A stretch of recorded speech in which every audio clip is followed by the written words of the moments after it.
Bueno, vamos a leer la palabra de Dios. Apocalipsis capítulo 1, versículo 9, 10 y 11.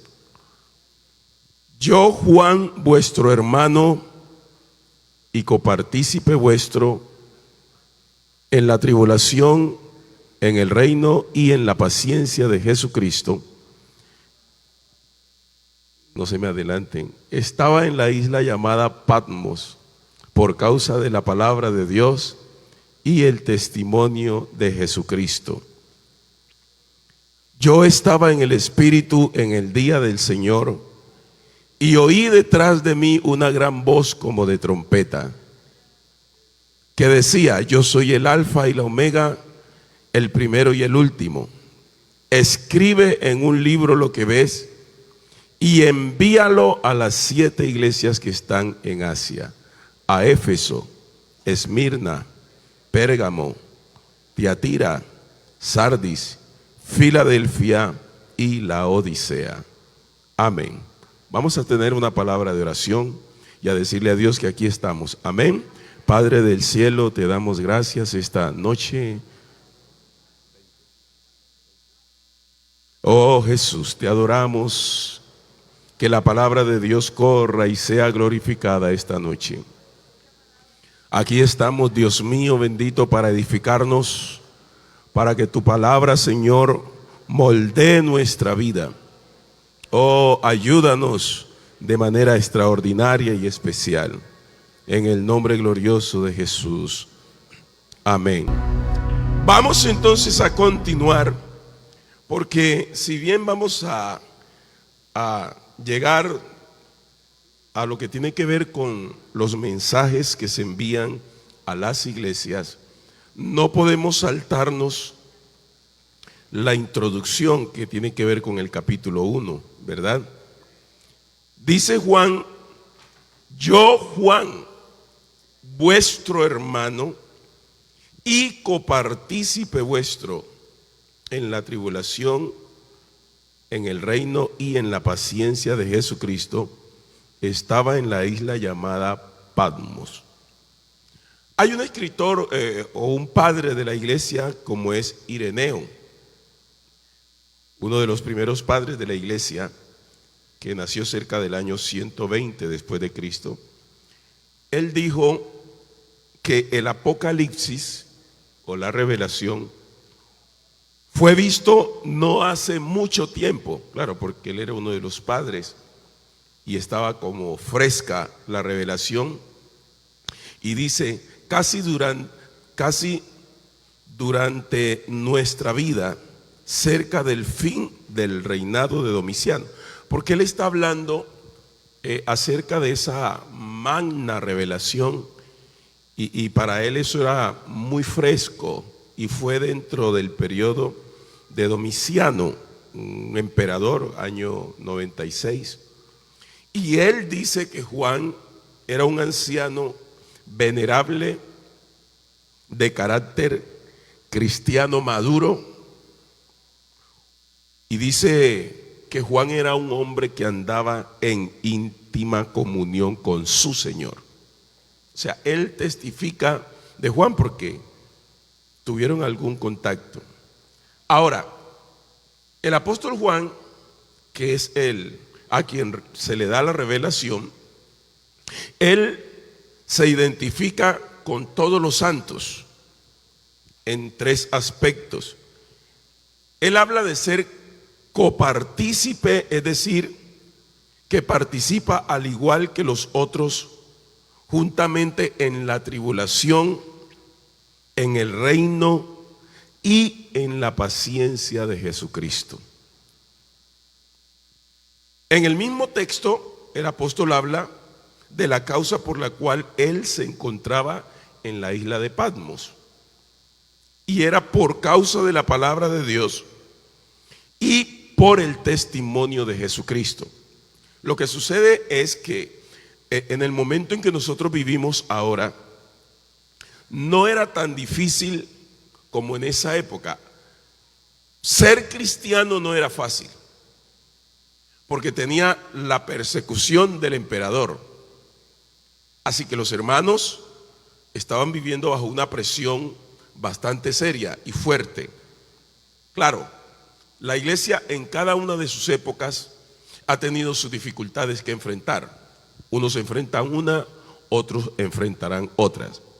Pero él dice aquí que era partícipe en la tribulación, en el reino y en la paciencia de Jesucristo. Porque cuando habla de la tribulación, no estamos hablando de la gran tribulación, no, está hablando de situaciones adversas que todo hijo de Dios tiene que pasar. Porque nosotros a veces creemos que las tribulaciones o los problemas no hacen parte de la vida, hacen parte de la vida. Lo bueno es que tenemos a uno que nos ayuda a sobrellevar las cargas. Pero no saquemos los problemas de la vida cristiana.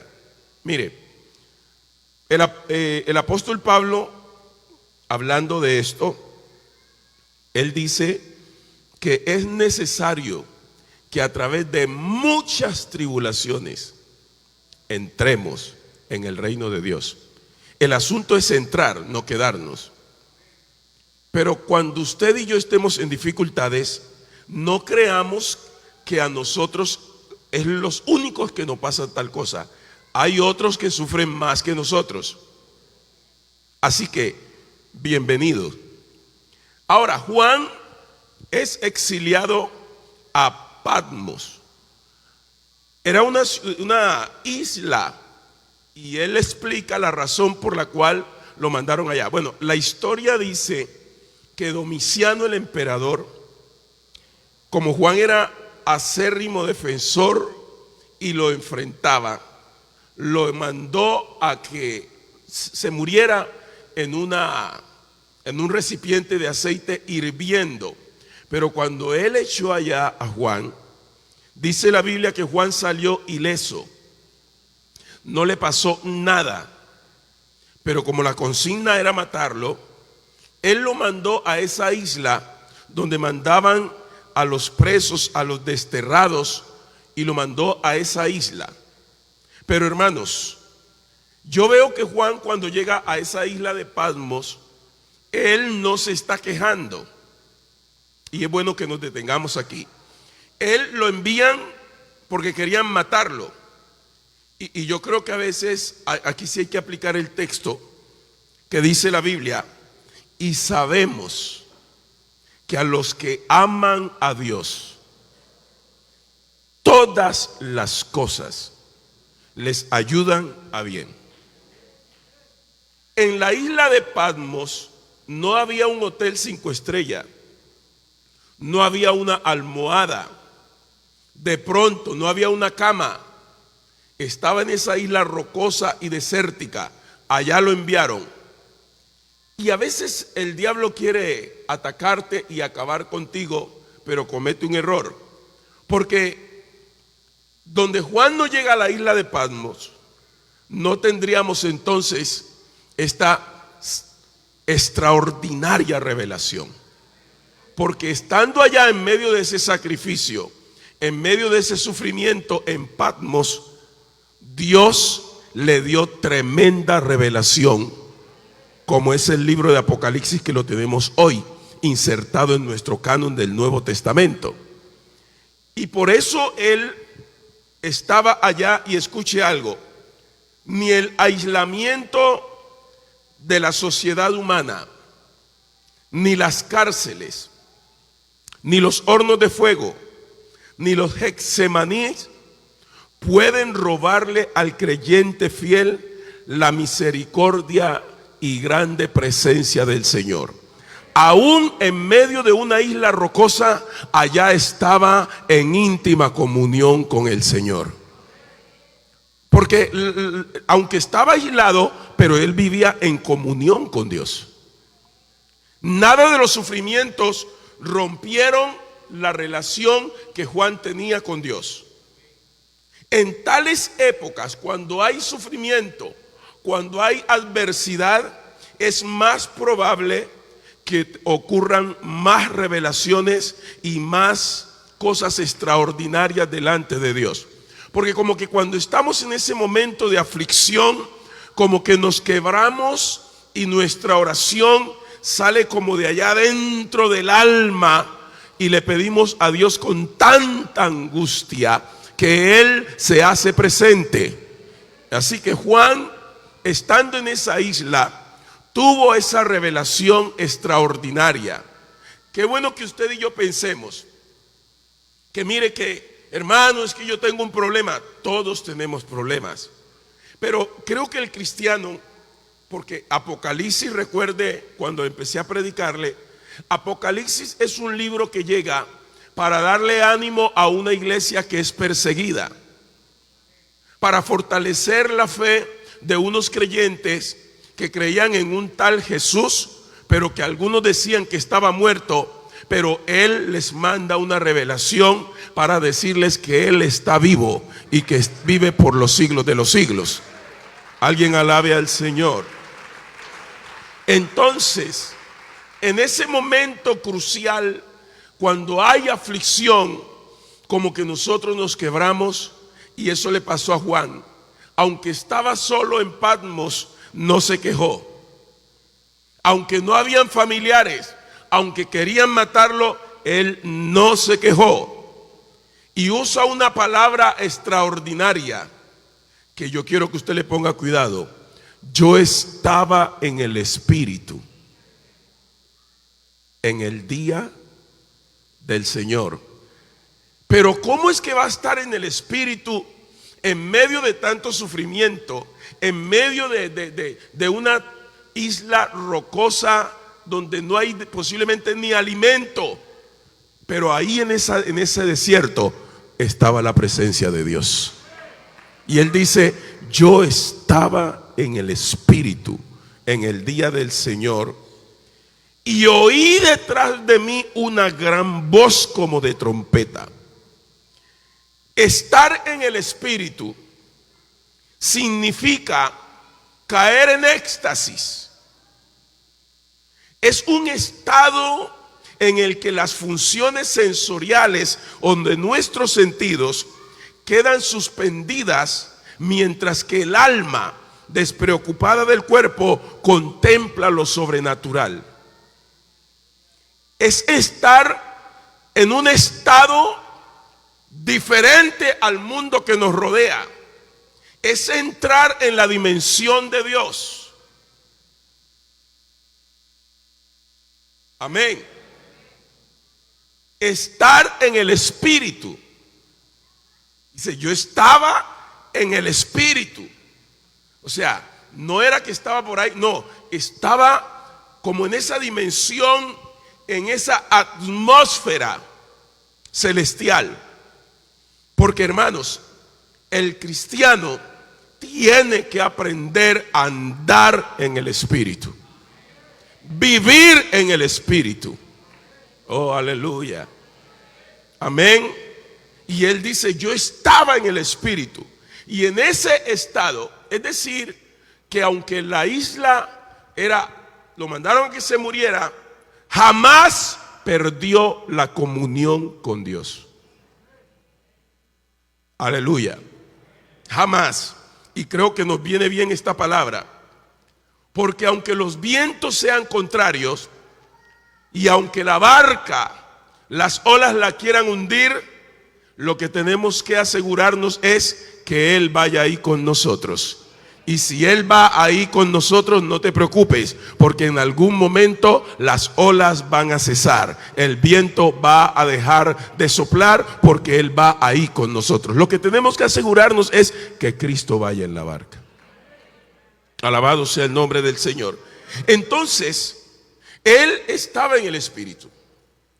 Mire cómo Juan empieza a relatar lo que le va aconteciendo, porque todo esto él lo hace para luego presentar y decirle a los hermanos, vea, el Señor, el cual yo lo vi y me encontré con Él, estando en un estado extraordinario, les mandó un mensaje a las iglesias.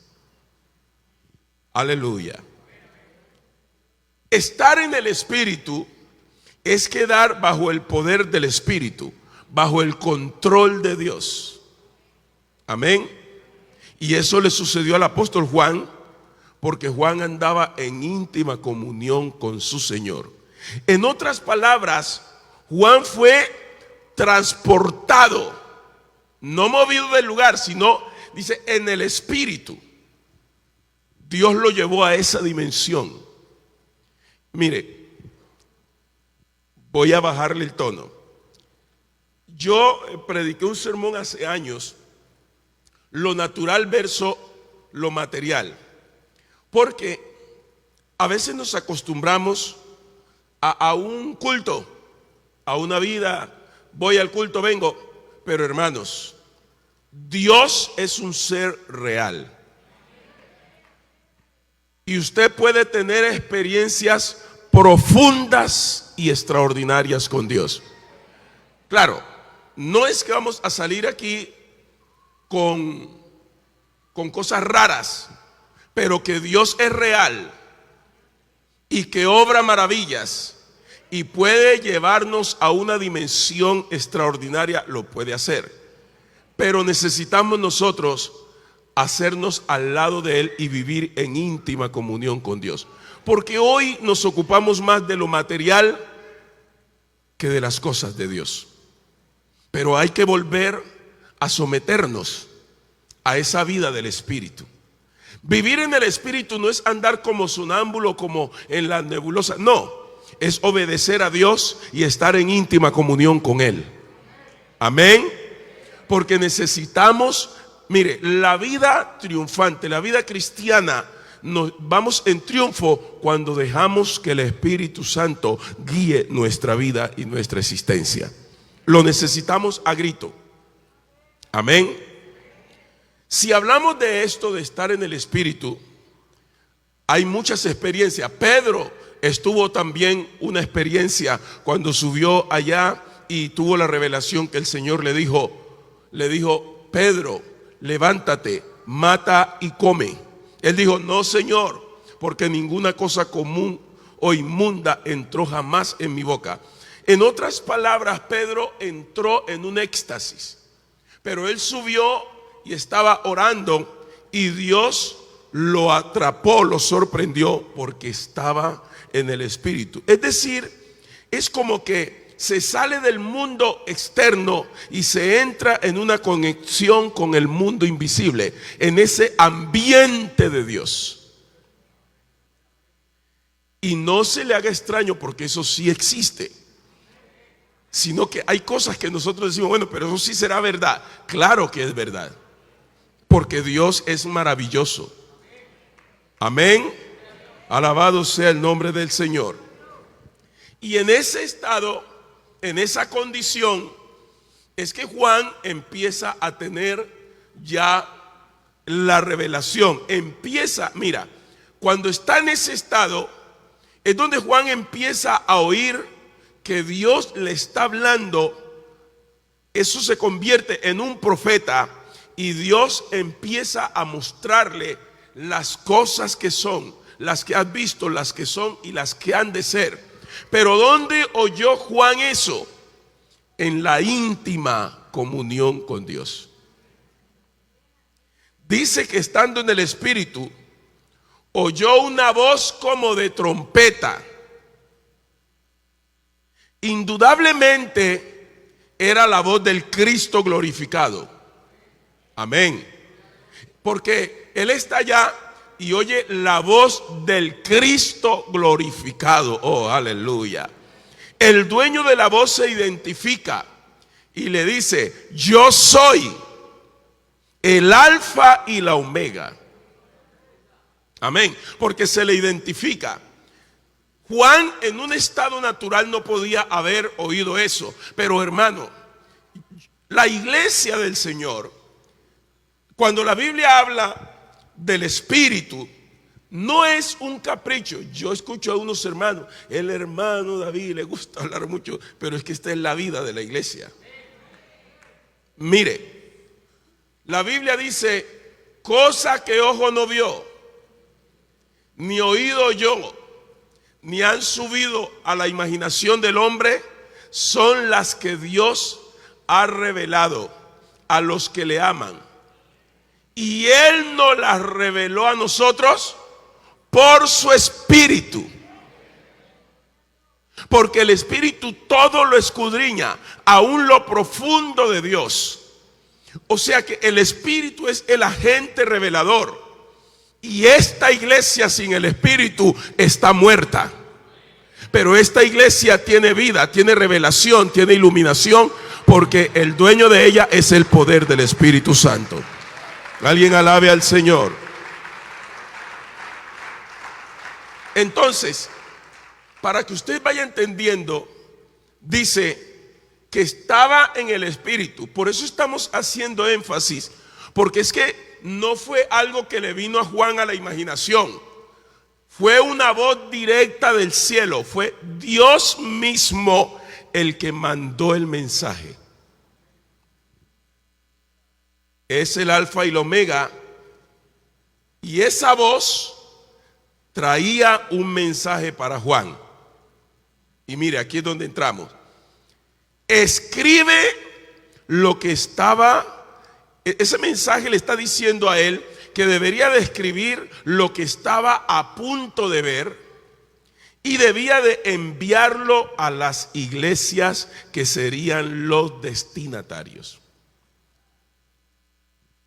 Mire, esto debe llevarnos a pensar que cada mensaje que hay allí en la Biblia escrito a estas iglesias era como una radiografía que el Señor le está diciendo a Juan: yo conozco las iglesias, yo conozco el estado de las iglesias, y te voy a mandar un mensaje para que te des cuenta cómo se encuentran cada una en su interior. Y las menciona: Éfeso, Esmirna, Pérgamo, Tiatira, Sardis, Filadelfia y la Odisea. Y escucha esto: cada mensaje va dirigida primero al pastor, porque el pastor es el directo responsable de la condición de una iglesia. Él tiene que decirle a la iglesia el mensaje que Dios le manda a decir a la iglesia. El pastor no puede formar una iglesia en su forma. El modelo de la iglesia está en la Biblia, y el dueño de la iglesia es Jesucristo. Oh, por Dios, alguien alabe al Señor. Amén. Aleluya. Por eso dice: escríbelo.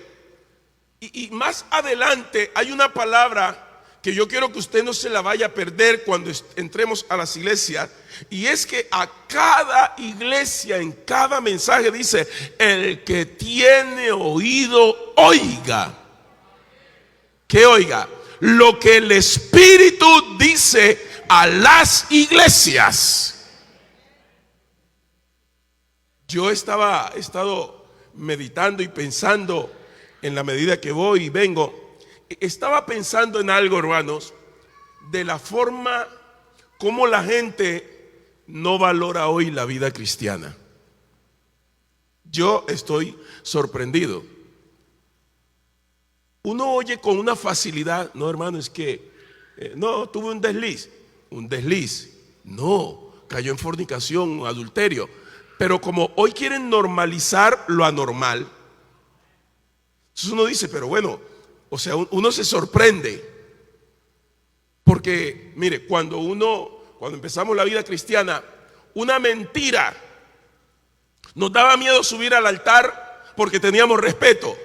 Pero hoy no, hay gente en algunos lugares donde uno va en fornicación, en adulterio, homosexual, en lesbiana, y se suben a la plataforma sin ningún problema.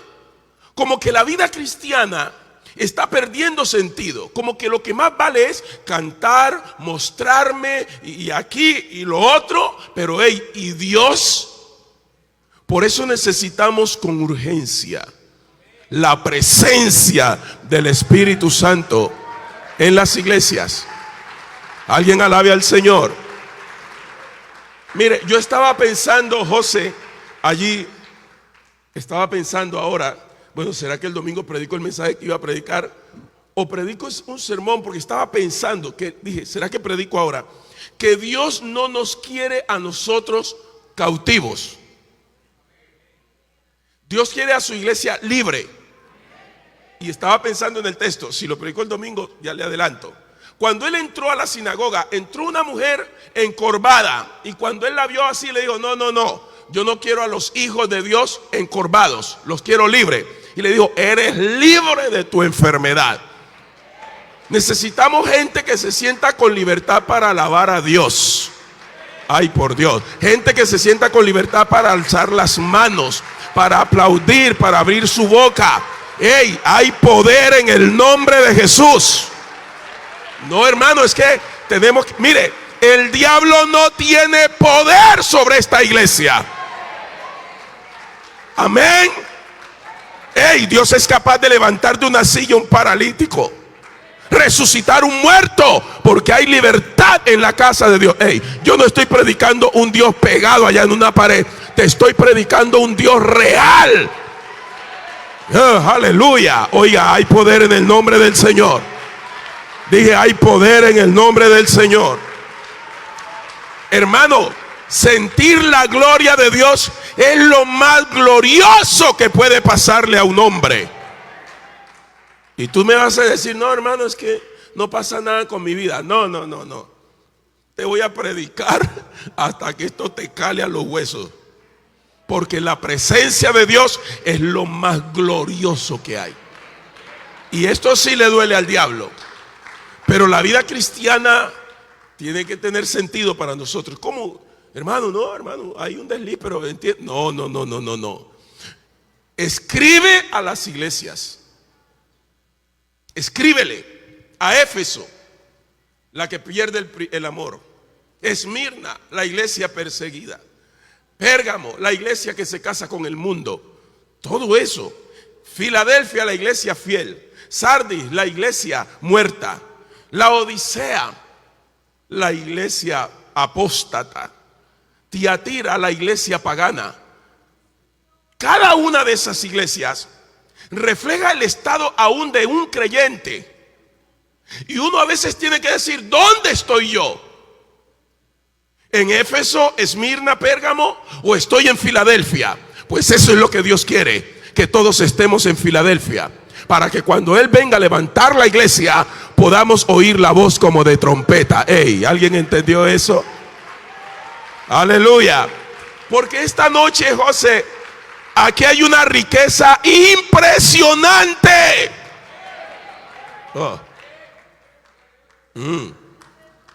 Y te digo algo, Él está aquí.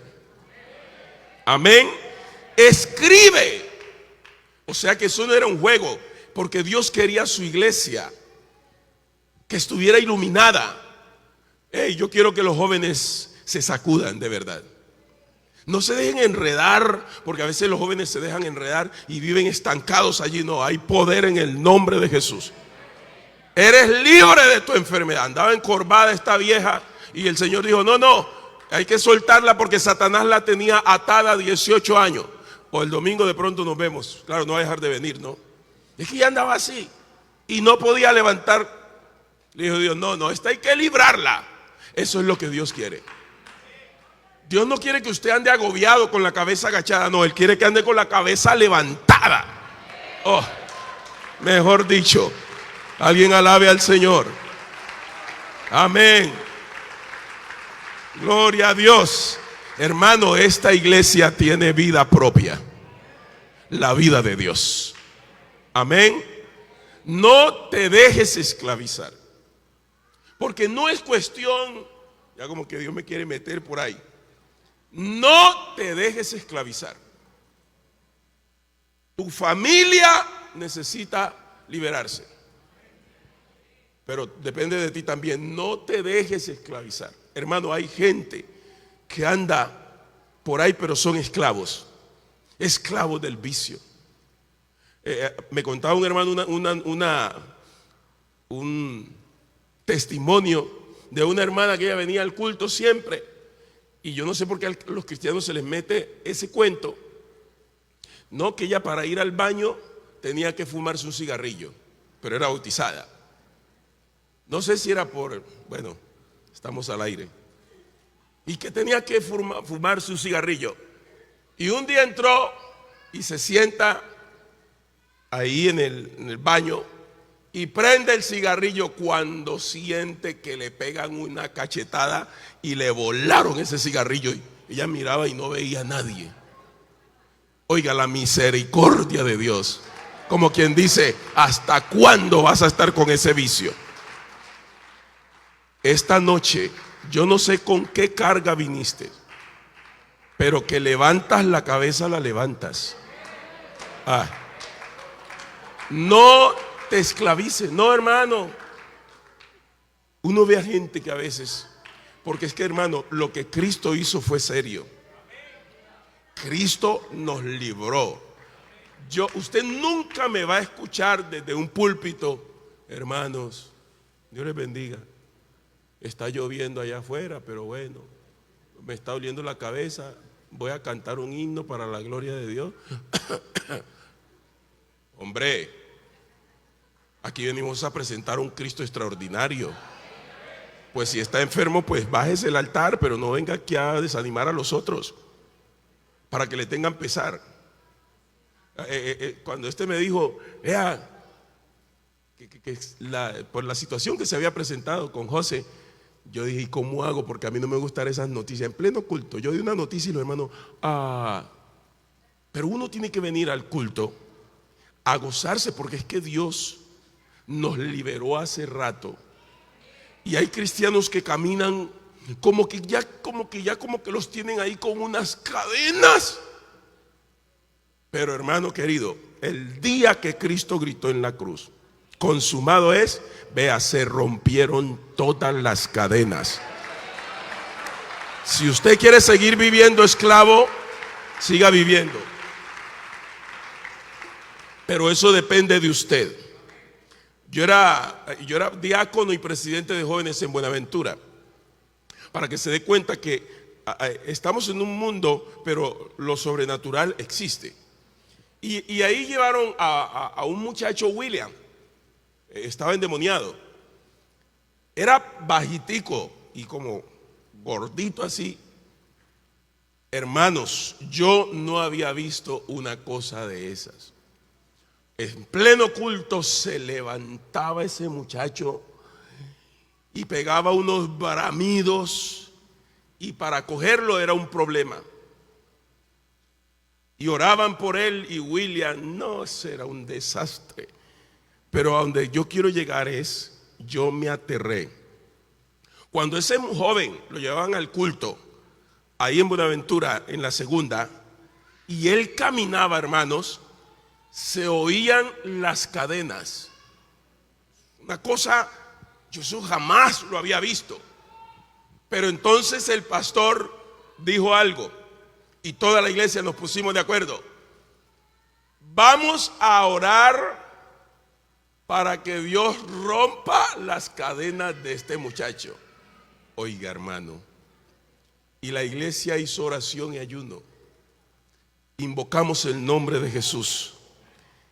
Cuando se invocó el nombre de Jesús, ese muchacho pegó un grito y quedó libre. Pero ¿sabe qué es lo más tremendo? Cuando él pega el grito, casi todos los que estamos ahí oímos cuando las cadenas se soltaron de las manos y cayeron, pero no las vimos. Ese testimonio a mí me marcó. Dije yo, hay gente que anda como encadenado, pero no se ve. Pero hay algo que sí puede romper eso, cuando la iglesia levanta las manos a clamar. Dios obra porque obra. Aleluya, aleluya. Alabado sea el Señor. Hermano, y ese Dios está aquí. No se doblegue. Gracias por ese amén. Estamos frente a un Dios poderoso, una iglesia victoriosa, que no hay diablo, no hay demonio. Aquí no hay que mencionar al diablo, porque el diablo está derrotado hace rato. Aquí hay victoria en el nombre de Jesús de Nazaret. Alguien alabe el nombre del Señor. Alguien alabe el nombre del Señor. Aleluya. Voy a tocar esta parte. Aquí entramos a una parte gloriosa, porque cuando Juan escucha cuando el apóstol escucha la voz como de trompeta, esto va cobrando como más sentido. Para conocer de dónde viene la voz y quién era el que hablaba, lo primero que observa es 7 candeleros de oro. El candelero es un portalámpara, portador de luz. Habla del testimonio. Nosotros, como hijos de Dios, tenemos que irradiar la gloria de Cristo. Que el mundo vea quiénes somos. Pero no tenemos que vociferarlo. Con nuestro actuar, con nuestro proceder, debemos reflejar la gloria de la luz de Cristo para que el mundo entienda quién es el que está en medio de nosotros. Alabado sea el Señor. Amén. El versículo 20 de este capítulo declara y nos señala que estos candeleros son las 7 iglesias. Voy a pausar aquí para el próximo martes, si el Señor no ha venido, entremos viendo la grandeza de Cristo. Pero quiero ir más allá. Mira, estaba hablando ahora de lo que sucedió con William. Voy a retrocederme. Oímos que se rompieron las cadenas. Nosotros tenemos que volver a lo sobrenatural y creer. Bueno, ustedes han oído hablar del hermano Manuel Mosquera, la familia Mosquera. Febe, que está en Estados Unidos. En Buenaventura, Febe tuvo una complicación en sus mamas, en sus pechos, y le diagnosticaron cáncer y supuraba. Y bueno, era un asunto, una joven en esas condiciones. Pero entonces se dijo en la iglesia: vamos a unirnos, a orar para que Dios haga algo. Ella tenía que ir a presentarse a Bogotá, unas radiografías, el diagnóstico era malo, cáncer, pero la iglesia se unió en oración y claro, el hermano Manuel Mosquera y todo el mundo ahí orando. Cuando se fue a presentar allá al médico y le toman la radiografía, el médico se sorprende y dice: esta radiografía está mala, la de acá, porque ¿por qué esta salió buena? La primera que le tomaron está mala. Digo ya, no está mala, está buena. Lo que pasa es que yo tengo un padre que cree en un Dios todopoderoso y Dios la sanó de una manera increíble, porque hermano, cuando Dios mete la mano, Dios hace cosas maravillosas. Mire, esta noche dele a Dios la gloria del alma, porque Él está aquí en medio de nosotros. Tenemos que volver a la senda antigua. Amén. Dios es exquisito. Dios es algo delicioso. Y hay que volver a ese estado. Con Dios lo tenemos todo. Hay que estar en el Espíritu. Y viviendo en el Señor no hay que tenerle miedo a nada ni a nadie. En Cristo estamos amparados. No queremos gente cautiva. Dios va a romper cadenas en quien la tenga. Si esta noche alguien necesita la libertad de Dios, aquí tenemos poder en abundancia. Dije, tenemos poder en abundancia. Ya no queremos esclavos, queremos gente libre. Mire, Dios me sacó de la secuencia que tenía para tocar esto hoy. Esta noche alguien necesita una oración y necesitamos que esa persona le diga a Dios: no, ya no más, no más esclavitud. Hoy quiero oír la voz como de trompeta, para que se rompa esta noche y salgas de aquí sin joroba, salgas con libertad. Y yo te estoy hablando no en el nombre de José Luis, ni en el nombre de David, ni de la junta local.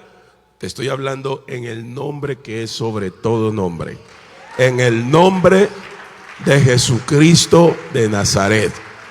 Yo siento algo poderoso esta noche aquí, y siento que el Espíritu Santo quiere librar a alguien. ¿Está aquí esa persona? Venga. Porque esta noche hay libertad en la casa de Dios. Aquí hay una joven. José, por favor, ayúdame. ¿Hay alguien que está luchando con la fornicación?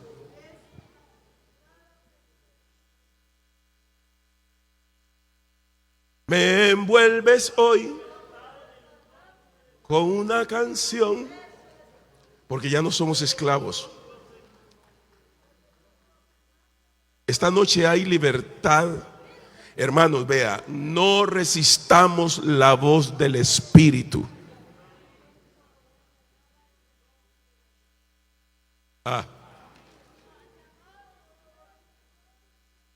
No resistamos la voz del Espíritu.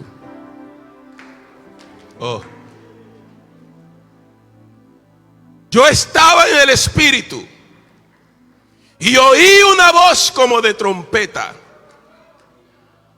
Óigalo, por ahí se mueve.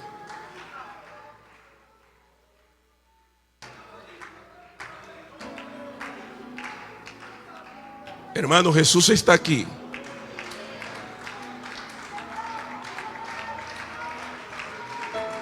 Dios no quiere cautivos. Dios no quiere esclavos. Dios quiere libres. Oh, aleluya. Dije, Dios quiere libres. Oh,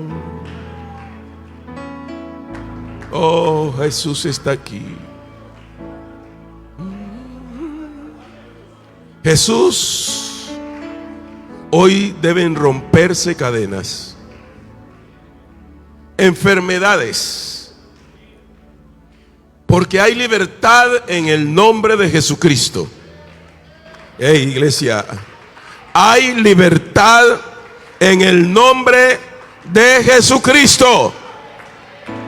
Hay libertad en el nombre de Jesucristo. Yo quiero que la iglesia me ayude, levante sus manos a orar. Pero no ore como siempre allá, como así. No. Esta noche hay un mover poderoso del Espíritu Santo aquí. Dije, hay un mover poderoso del Espíritu Santo aquí. Suelte esa lengua. Suelte esas palmas. Sí. Oh, hay libertad, hay poder, hay autoridad. ¡Sé libre!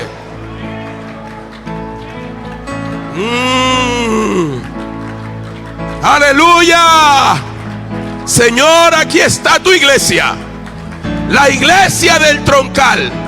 Aquí estamos nosotros, oyendo tu palabra, y tu Espíritu está aquí esta noche.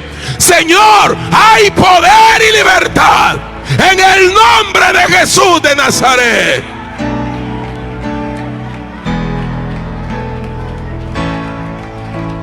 Oh, aleluya.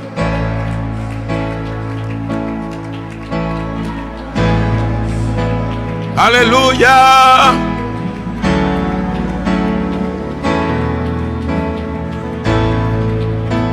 cantas libertad en las versas. Aleluya. Oh, aleluya.